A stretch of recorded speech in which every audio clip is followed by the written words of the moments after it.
Thank you so much. Thanks a ton. You've been a rock star. Can never get any attention when the man's around. Ladies and gentlemen, now on that really high note and keeping the spirit up, let us now begin the conference. Remember the conference? Yeah, that's the one. But before we start, let me introduce you to a very special angle that AdAsia has included into the conference this year. AdAsia has chosen to draw attention and challenge the formidable minds present to think of providing creative solutions to one of the burning issues of the century.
When it uses the product.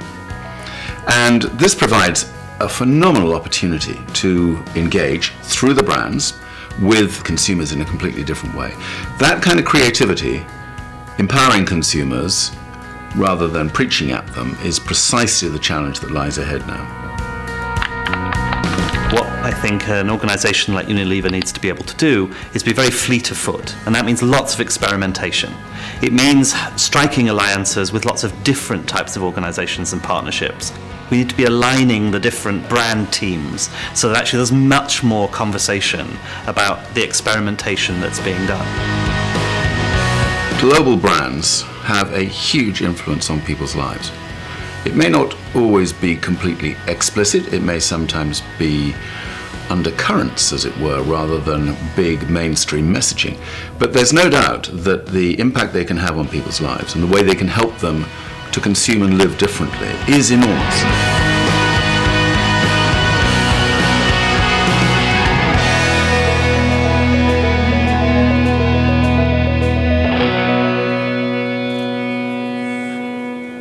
Well, I think, Michael, that pretty much said it. I think the 3 or 4 really big global trends.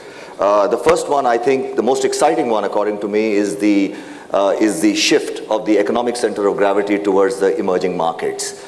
And, you know, we've been talking about this for a while. It's taken a little while coming, but this is irreversible. So if you look at just the sheer audacity of numbers, and as marketeers, I know all of us love talking about follow the people, follow the money.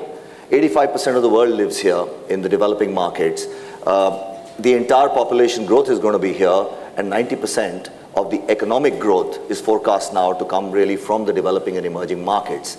And this really makes it exciting. And from a consumer goods business, the fact is that by 2020, you'll have as many people living in the developing world as you have the population of the world. So I like to make it very simple. We are the world.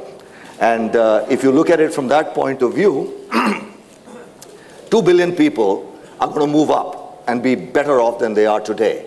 But 2 billion people will still be at the bottom of the pyramid, and we can talk a little bit about that. But I find this really exciting, and Asia is going to be at the center of it. Asia is going to be the largest consumer bloc, significantly ahead of North America, and just behind North America and Europe put together in 10 to 15 years' time. So that's the exciting bit. The second bit is, you saw on the video, is sustainable living and sustainability. Because the way growth is happening, we need 3 planets. And I think all of us know we don't have 3 planets. So how do companies kind of change business models? How do brands play a role in this? And I think that's the second trend. And the third big trend is digitization. And I think everyone talks about it. We've got 2 billion people who are connected. it's going to change the way we manage brands and we manage businesses. I think those are the three big trends going on. It's, as you put it, you instantly think of Unilever having such a strong presence in that, and that started years ago.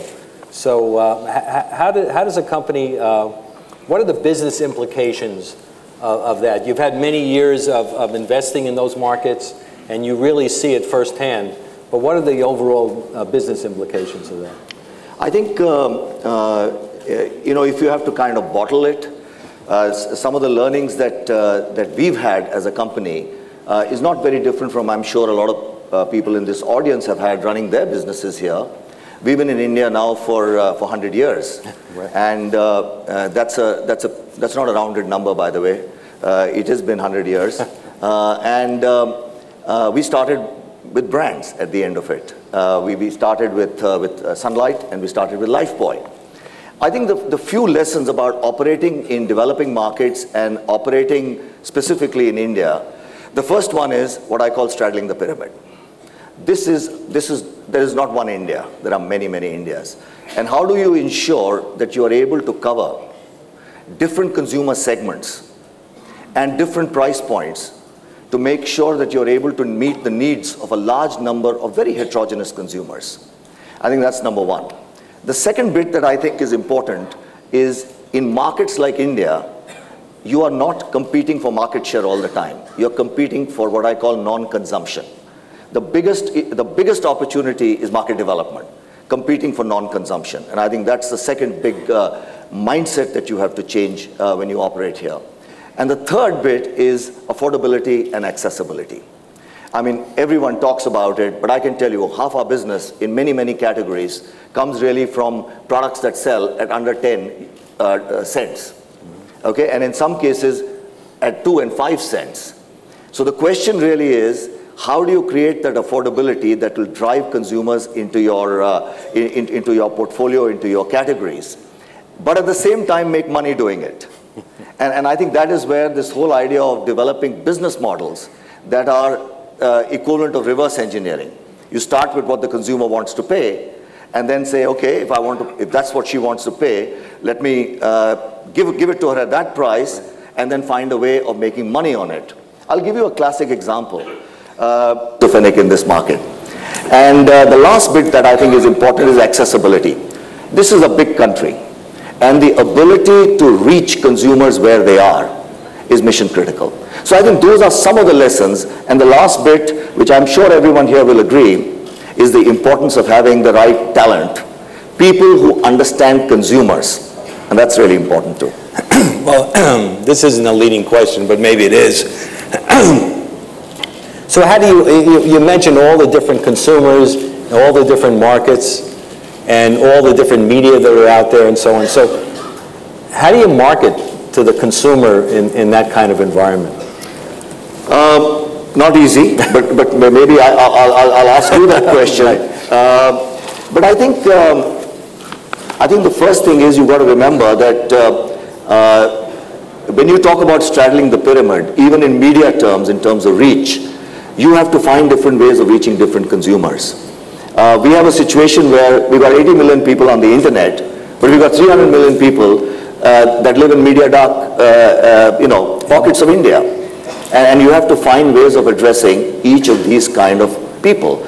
I think the most important thing is that you have to recognize that that India is leapfrogging here.